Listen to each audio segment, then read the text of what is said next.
There we go. We're all Versace'd up. Yeah. Off to Cirque du Soleil. Let's have a sip of our Coke. Do you reckon Coke will give me some money if I start doing product placement, Tom?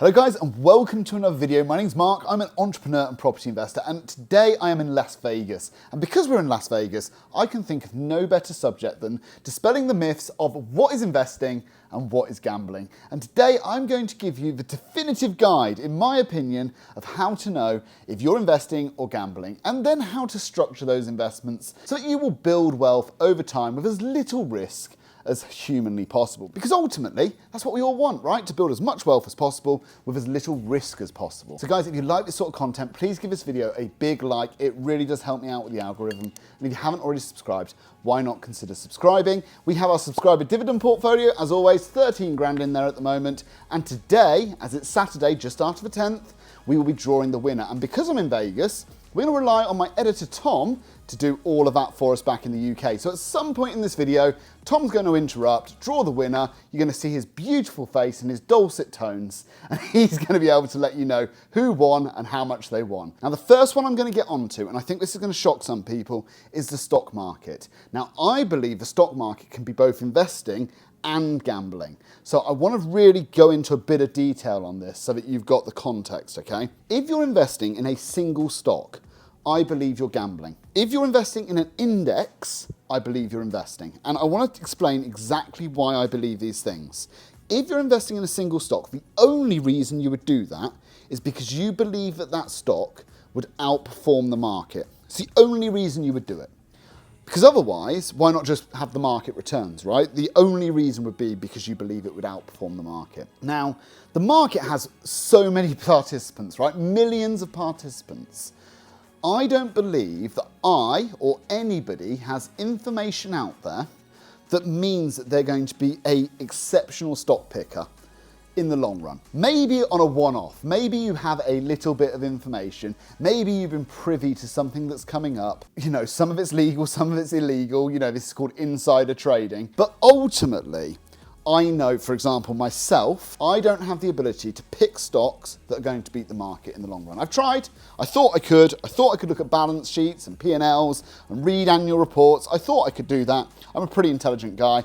I run businesses. I genuinely thought I might have a shot at it. I can't. I'm not going to beat the market. I don't know what's going to happen next. I don't know what's going to happen in the macro or in the micro. I wasn't able, ironically, to predict COVID. I wasn't capable of predicting the Ukraine war. And because I wasn't able to predict any of those factors, I wasn't able to really predict the companies that would do really well or really badly.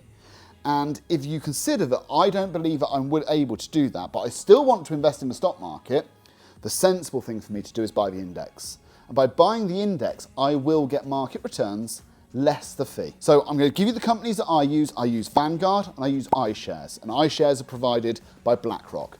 These are two of the largest financial institutions in the whole world. I buy the underlying asset. I don't buy CFDs, which is contract for difference. That is gambling. That's literally taking a contract for difference. Exactly that, you know, placing a bet on whether it's going to go up or down.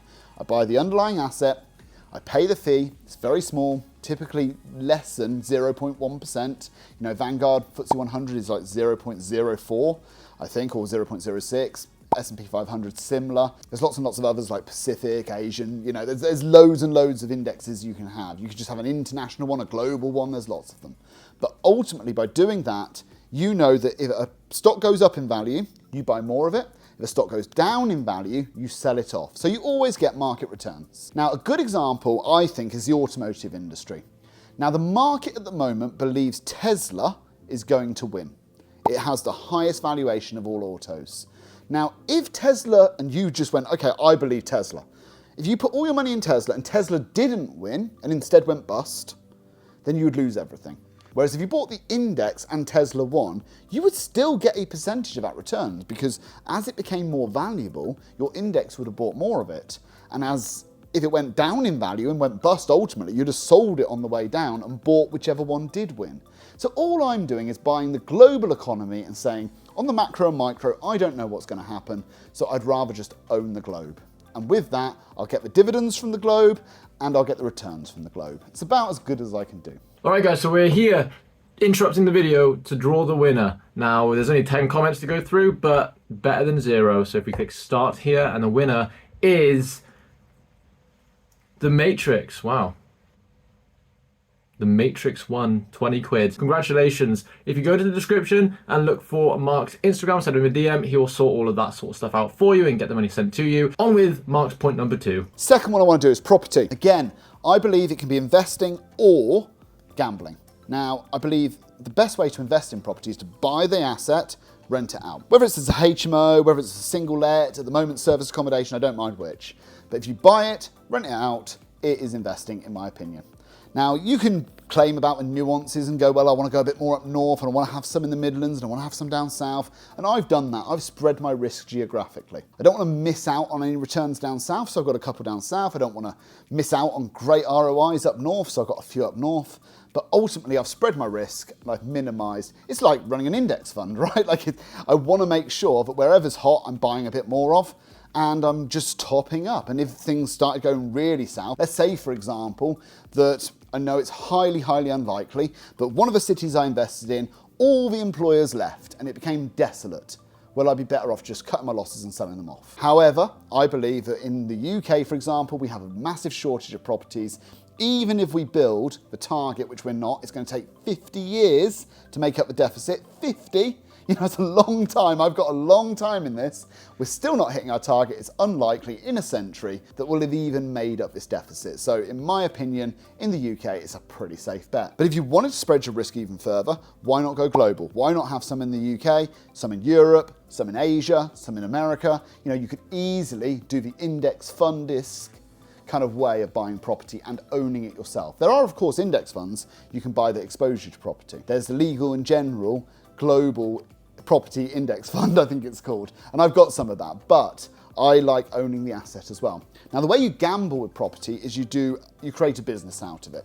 So you essentially do rent to rents, which is renting it for one value and then hopefully being able to rent it out for more by changing its use. Good example at the moment would be you take a house or a flat, you rent it for £1,000 a month, which is the market rent, and then by doing it as service accommodation, you're able to charge £2,000 a month and make £1,000 profit, or maybe it's £500 once you've paid all your bills and all the rest of the stuff. You build a little business out of it. The risk, of course, being if your landlord wants you to stop, you have to, because you might have a 3-year lease, but after 3 years, it doesn't have to be renewed. And if the government changes regulation, you're screwed because you're stuck with a lease that you can no longer do the intended purpose out of. So you're going to take a hit. I know a few people have done it successfully. I know more people who have failed. So for me, I think that's when you start gambling in property. Really, you need to own it. You need to own it and you need to take part in the capital appreciation and the rental. You win twice. It's great. I believe in property. It's like a roulette wheel where you get to bet on black and red. You know, sometimes it comes up green and you don't make any money that year. But ultimately, you're likely to get your rent, which is your reds, and you're likely to get your capital appreciation, which is blacks, and you just keep spinning it and you're always going to win. And to that point, if you think about it, and you think about the capital appreciation side, if you take a long enough time frame with property, it's always gone up. It's never gone down. It's always ended up finishing up. I mean, the only time you can say it's gone down is in the last year, because before that is at all-time highs from ever. So as long as you have a long-term view when it comes to property, again, it's like a roulette wheel where it's going to be red. You just have to wait. So guys, that's my opinion on property. That's how you can gamble, and that is how you can invest in it. Now let's get on to some clear gambling ones. Turning up to Las Vegas and putting $5 into a slot machine like I did about 5 minutes ago. And Tom, roll the footage. I did all right with that $5. Okay, I swear I just sat down and had a little go. If I get sevens, apparently I win 25 grand. Oh, seven. Oh shit. Have I won 25 grand? Pyramid value awarded. How much should I win? Oh shit, that's alright. Slots are great, son. But I actually ended up winning about 85 bucks. Very, very happy with it. But when I turn up to places like this and I'm going to do some gambling, I know it's gambling. I accept I'm going to lose the money. If I win, it's a nice surprise, but I don't ever gamble big money personally. I like investing. I enjoy investing. I'd much rather take 100 quid, buy another 100 quid's worth of that index fund than put it into a slot machine. That would give me more enjoyment. I know it's going to win over time. It's going to pay me dividends every year. That for me is far more enjoyable. I'm going to go and see Cirque du Soleil in a minute. That is something I'll spend money on. It's going to be amazing acrobats, showing me amazing skills, and I'm going to really enjoy myself. So that is something I would spend money on. Gambling, not so much. Crypto though, that's gambling. Anybody who says it isn't, it's too replicatable. Ultimately, if I wanted to build another Bitcoin on the same platform, bar the brand, but with the same utility and the same structure and everything else, I could. And because of that, it's too replicatable. It does have utility. There are some clear benefits to it, but I don't think it's an investment. I think it's a utility. I think it is a system. I think it is a process, but I think it's something that businesses and society can use. Blockchain is good. Blockchain's not an investment though. It's a way of doing things. So for me, I think it was kind of commoditized in order to try and make money for a few people. It's player versus player.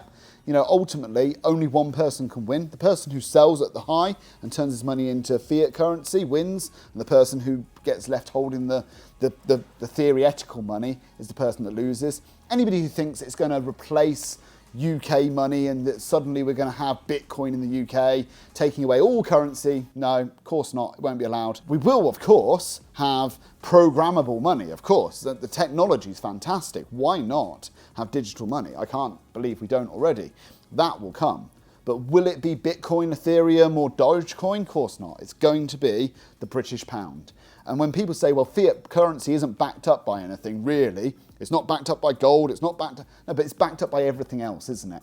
The dollar's backed up by the American military. I mean, good luck with that. You know, I wouldn't want to come up against that one. The whole rule of the world, because America's got the biggest military, is that America always has to win. So guys, hopefully this guide has been pretty definitive, right? Stock market, single stocks gambling, index funds not gambling. Property, renting it and renting it back out, gambling.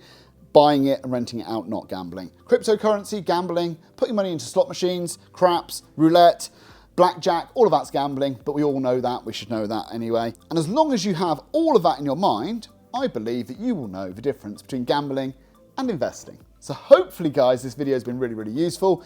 Whoever's won, fantastic, well done.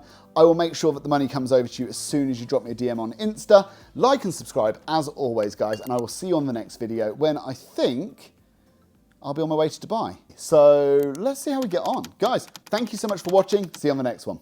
Cheers, guys.